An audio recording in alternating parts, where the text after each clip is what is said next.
Good morning students. இப்போ நம்ம 10th மேத்ஸில் எக்ஸசைஸ் 1.1ல் தேர்ட் சம் பார்க்கலாம். ஆல்ரெடி நம்ம ஃபஸ்ட் சம் செகண்ட் சம் பார்த்துக்கோமா, வீடியோ செக் பண்ணிக்கோங்க. தேர்ட் சம் பார்க்கலாம். ரொம்ப ஈஸியான சம்மு. தேர்ட் சம்மில் ஃபஸ்ட் பாருங்கள். If b into a equal to -2, 3, -2, 4, 0, 3, 0, 4, 3, 3, 3, 4 find a and b. Tamil மீடியத்தில் பாருங்கள். b into a equal to -2, 3, -2, 4, 0, 3, 0, 4, 3, 3, 3, 4 எனில் a மற்றும் b ஆகியவற்றை காண்க. ஸோ இந்த சம் ரொம்ப ஈஸி தான்ப்பா. நம்ம வந்து எப்போவுமே நம்மளுக்கு வந்து ஏயோட வேல்யூ பியோட வேல்யூ கொடுத்துட்டு அதை ரெண்டே என்ன செஞ்சுருப்பாங்க, மல்டிப்ளை பண்ணி சொல்லியிருப்பாங்க.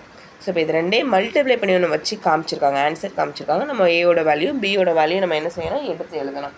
ஸோ ரொம்ப ஈஸி தான். நம்ம இப்போ என்ன செய்யணும் பாருங்களேன்.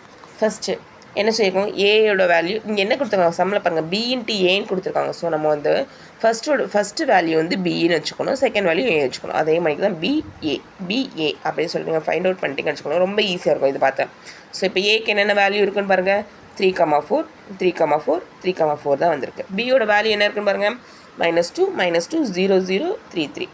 ஸோ இப்போ வந்து ஏ நம்மளுக்கு வந்து ஒரு பியோட வேல்யூ மட்டும் தான் கேட்டிருக்காங்க. ஸோ நம்ம வந்து ஏயோட வேல்யூ பியோட வேல்யூ நம்ம எழுதணும்.